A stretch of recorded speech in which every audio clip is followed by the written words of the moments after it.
A recent survey by a defense think tank has revealed a surge in Taiwanese confidence in their military, with 45% acknowledging an improvement in combat capabilities.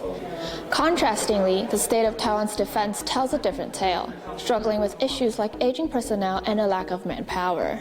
In the shadow of China's intensifying threats, one important question arises: how can the Taiwanese effectively enhance their civil defense readiness? Addressing these concerns, we asked Enoch Wu, founder of the Forward Alliance, a Taiwanese NGO dedicated to national security, about the prospects of enhancing civil defense capabilities. All of the major milestones in Taiwan's democracy and in Taiwan's improvement and in Taiwan's progress has been a result of civil society mobilizing and pushing for change. And national defense, in my mind, is no different. We're already seeing a movement of community leaders, NGOs, local groups in trying to get involved in promoting resilience, in bettering our community.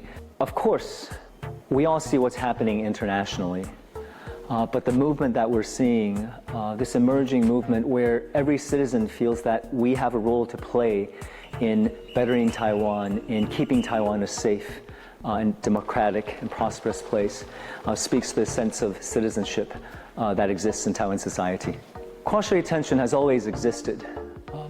We have to accept the fact that as long as the CCP is in power, there will always be that tension between Taiwan's attempt to stay independent, Taiwan's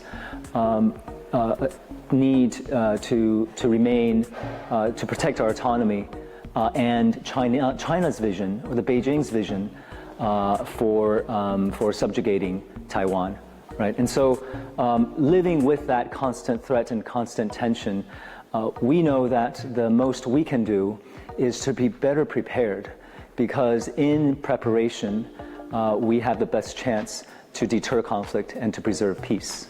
Civil defense as a concept is much broader than firearms. In fact, it does not even need to include firearms.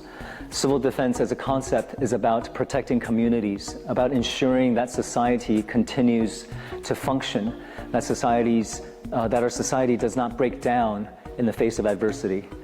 The idea is that when disaster strikes, we must rely on everyone in society to play their part in helping each other. And that approach requires practice, because it requires all groups working together, practicing during peacetime. I think that's the biggest challenge to civil defense currently as it exists in Taiwan. Making sure that all the groups come out, making sure all the groups are motivated and understand their roles. What we need to understand is the general public is more than willing to take part. Our responsibility as a nonprofit organization and the government's responsibility as the state is to make sure that when they turn out for training, we don't waste their time, and we make sure that they learn useful skills that they know will help them and their families in times of need. As the tension across the Taiwan Strait continues to escalate, fortifying civil defense is increasingly essential to equip Taiwanese citizens for any potential crisis. This strategy could be instrumental in boosting our defense mechanism and successfully training civilians who can assist defense forces in case of war. This is Jamie Lim Pinzon for TVBS World Taiwan.